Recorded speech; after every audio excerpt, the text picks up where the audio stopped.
Well, I'm a big Walking Dead fan. I do love the show tremendously.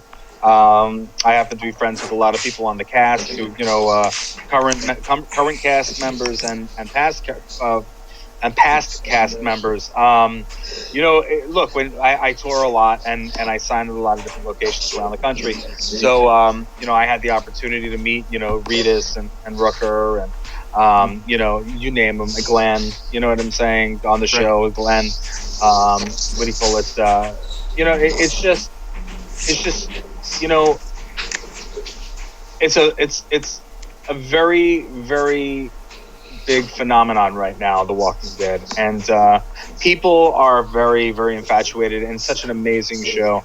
And now this twist, the Fear of the Walking Dead, is. When I tell you, man, I watched it last week. I was already frustrated because of the problems that we were having on it. But when I watched it, I was going into it not expecting much.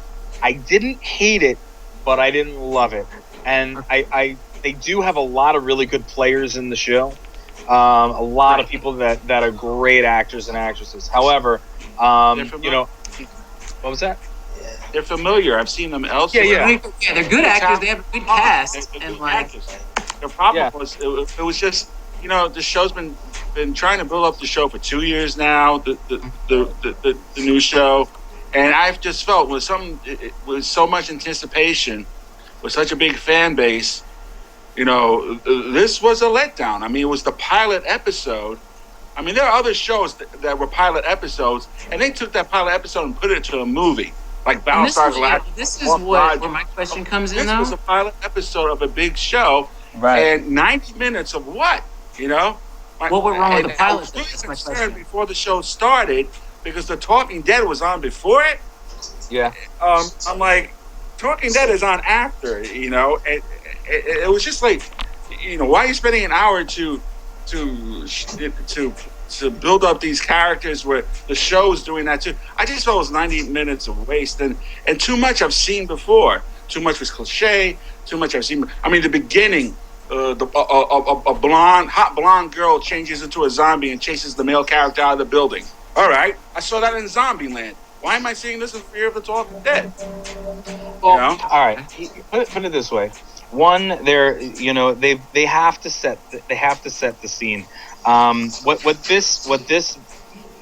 What this series is going to do is it's the handbook series to the actual show, where pretty much it's going to let you know how this whole shebang happened.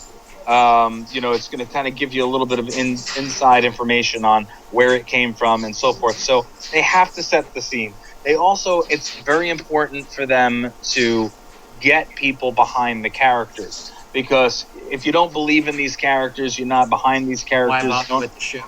Yeah, why you're not going to watch it? It's only a 6-episode season. How much? I mean, is it only 6? I thought it was 8. It's only 6 episodes. Season 1. Wow. So that means we're down to 5. But at the same time, though, they're also doing the web series, which is connected to. They are. I understand they're trying to get to build up, but you know what? Night of the Living Dead had to do that in 90 minutes. Zombieland did that in 86 minutes. Right. They had 90 minutes, and I just thought it was too long. It was like a dyslexic Brady Bunch. I'm just like, come on, get going. We already know, because what was annoying me was we already know that they don't know how this thing. I don't think they're going to tell us how this thing started. I just think it's a rehash. Are you going to show the virus? No, just start with the zombies already. I just don't feel like. I think it has something to do with whatever. I mean, there's certain things that I know about it and certain things that I can't talk about. But what do you call it? I know what they're doing with it. I do believe that. Put it this way: where you've got these movies that are a 2-hour movie or an hour and a half flick, or whatever that is. You have to get from point A to point Z in that amount of time. With this, they're trying to build up a series, so they want to continue, with certain characters. This way, they can develop those characters. I think it's stupid though. It's the same Walking Dead It's Walking Dead is slow already, Dean. What are you expecting them to be fast paced? Are you expecting them to be fast paced, or are you supposed to come on? That's The Walking Dead. It was never fast paced. When you only got 6 episodes. But that's them. That's them. Okay. What do you know what I mean? When you had such a big expectation. Big expectations when they started promoting it, not even a month beforehand. Come on. And also is the fact, how many episodes did the first season of Walking Dead have? It had 6, right? Or was it? It was 6 episodes. It was just as slow. It was just as, it was paced in the same way. And my thing is ultimately... Sorry? The one where we saw Rick in the hospital for 20 minutes and then see the drug addict in this show. And as far as the pilot goes, I think that was fine. So again, I'm not sure if it's just you being you, Deed, or if it's the fact that it was just a really slow-paced show. When it comes to the action elements, at the end of the day, you're going to see zombies get their head off. Just a staple part of the show. We're going to get there. We know it's coming. We know we're not going to get cheated on. Because we're running out of time. Speaking of action, how'd you get into the comics? The comics, oh my God. Well, it's like what we're going to be doing on the show. What was that? Wait, hold on. Where am I? No, go ahead. Oh, okay. All right. So on the comic side, what do you call it? I wanted to think of a way to get out of professional wrestling, not out it in total, but something to continue branding my name outside of the business itself. So, I thought what would be the coolest way to do that, and comic books I've always loved. Was something that I always wanted to do, and right. I went out and I did it. So I put together a team, and here we have a whole publishing company. So it kind of happened. The publishing company happened by accident.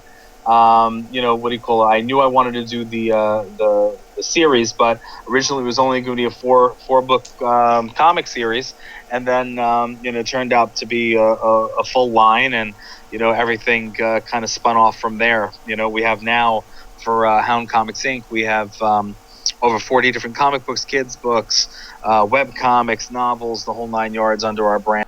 Now I know it's a lot, but can you just say some of the names of the titles so people can Google it and check it out, and also your website? Let's make sure we get that clear so people could find what you do. Sure. One of my favorite titles that we have is The Revival. Amazing book, really, really cool book. You should definitely check that one out. Another one is one of the web comics is Wages of Sin and Peanutsels. Those are 2 awesome web comics that we have that are now in novel form as well. Graphic novel form. We also have trying to think of some really, really cool ones off the top of my head. I'm sorry, you're putting me on the spot. Let's see, and then who do I pick over the other one? Let's see, Content with Chaos is amazing. The Protector is really cool. Brimstone on the Borderhounds. We just got so many cool things. That turned into a children's book as well, didn't you? Didn't you take Brimstone and the Hounds and turn it into the puppies? No, we have the Border Pups, which is the kids' version of Brimstone on the Borderhounds. Okay. Yeah, right. So the Border Pups is an amazing thing. Yeah. You can find everything. What? You've had some big names jump on board too. You had RVD. Yep. Right. RVD did his graphic novel, and of course Peter Mayhew, who everyone knows in the world is Chewbacca. Yeah, okay. Peter was actually my first the first person to sign on to Hound, which is why we incorporated. Peter and his wife Angie are dear friends of mine, and we hadn't seen each other in a while, and when we got together at this event, we're talking about years ago now, they saw everything I was doing, and they're like, we have these 2 kids books we'd like to publish. Would you be interested in publishing? And I was like, sure. Time to incorporate, and we did it. And now, obviously, years later, they're not with us anymore because Disney owns Star Wars and everything. They're still close friends of mine. But it's just with Lucasfilm, we had a deal with them where we didn't have to give them any royalty on the Chewbacca name, which was unheard of. But Peter is they're half their brand. So what do you call it? They did a lot for him, but now Disney doesn't allow any of that. Do you distribute as well? I know you're in publishing. I know you're an author, but the president distribution. Yeah, you do distribution as well. We do distribution as well. I mean, we have a deal with Diamond, but we choose not to deal with Diamond. It's very, very difficult for the smaller players to work with them. I have my books through Diamond, but I pulled them because it's just one thing after another. I don't want to diss Diamond. That's not my style, but it was not a fun thing. Anybody who would like to find out anything about any of the titles, my titles, anything, go to www.houndcomics.com. You can also go to houndkids.com for all the kids-related stuff. And me personally, because I know Seven was asking for the websites, my official website is www.entrancetohell.com. Again, it's just a gimmick. I'm a nice guy, but you can see everything we do there. What do you call it? And